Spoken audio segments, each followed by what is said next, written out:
com certeza a gente acaba apenas focando numa automação, numa robotização e acaba esquecendo um pouquinho das pessoas.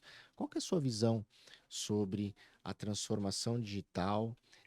Quem você acredita que teria que ser o champion? Né? Lógico, é importante para todos, todos são corresponsáveis, mas dentro da sua experiência, quem que você acredita que seja o head mais, vamos dizer assim, sugerido para os conselheiros, você sugerir para os conselheiros para puxar a transformação digital dentro das companhias?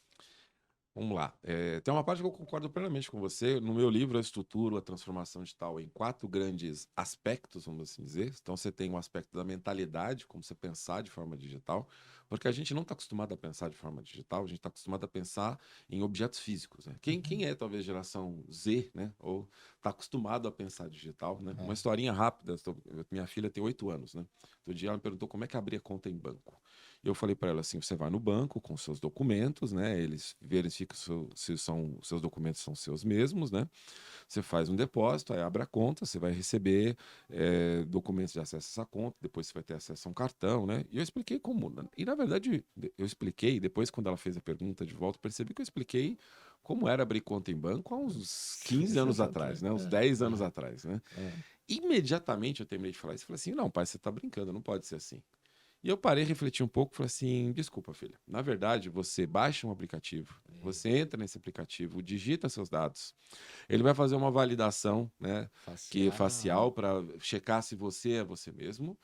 Aí vai te dar um número de conta. Com esses dados de conta, você pode transferir, né, dinheiro de outros aplicativos que você tiver para lá, né, e você pode começar a movimentar sua conta. Ela, tá, agora eu entendi. Né? Você percebe que assim, quando eu expliquei que tinha que se deslocar fisicamente, usar objetos físicos, ela achou absurdo. Ela falou Uhum. assim: você está de sacanagem comigo, né?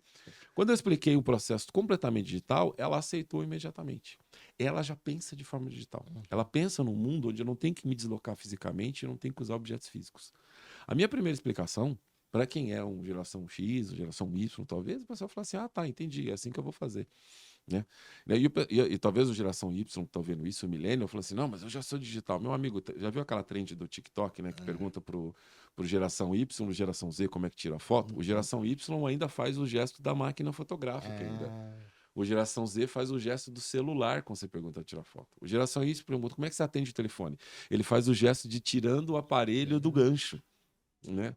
E o geração Z já faz o gesto de colocar o celular na orelha. Então, a geração Y, ele não é ainda 100% digital, né? Ele está bastante digitalizado, mas ele não é um nativo ainda digital, né? Então, eu falo primeiro sobre essa mentalidade digital, que é mudar essa forma de pensamento, que não é tão trivial assim quanto todo mundo pensa. E eu falo sobre cultura digital, negócios digitais e liderança digital. Quando a gente fala sobre cultura digital, ela é impossível ser um compromisso de toda empresa. Mas eu concordo que sim, o champion poderia ser o RH. Porque quando a gente fala de cultura, a gente fala de transformação de pessoas. Uhum. Eu sempre falo o seguinte: olha, você quer ser especialista em tecnologia, você quer ser líder em tecnologia, você tem que se especializar também em pessoas. Porque quem cria tecnologia são pessoas. Uhum. E uma tecnologia ela é criada para facilitar a vida das pessoas. Sim. Qualquer tecnologia que não torna a vida das pessoas melhor, ela é abandonada em pouco tempo. Então você precisa entender de pessoas para poder criar produtos e para poder entregar produtos que façam sentido. E aí a transformação cultural, ela precisa ter esse olhar humano. Né? Agora, é impossível, eu falo que é impossível sem as outras partes da liderança, Uhum. né?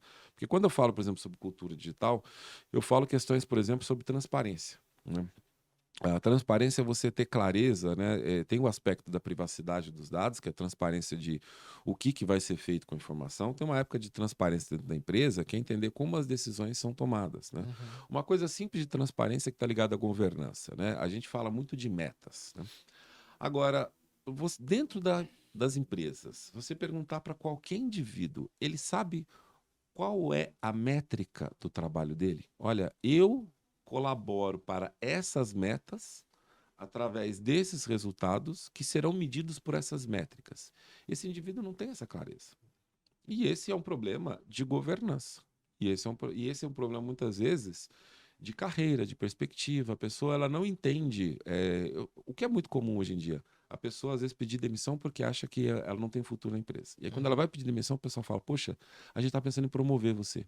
Por que acontece essa desconexão? Né? Você Sim, já viu muito essa história, né? sim. Com certeza muita gente tá ouvindo a gente aqui já ouviu essa história. Mas por que isso acontece com muita frequência? Aquele indivíduo ele não sabe como o trabalho dele está sendo mensurado. Uhum.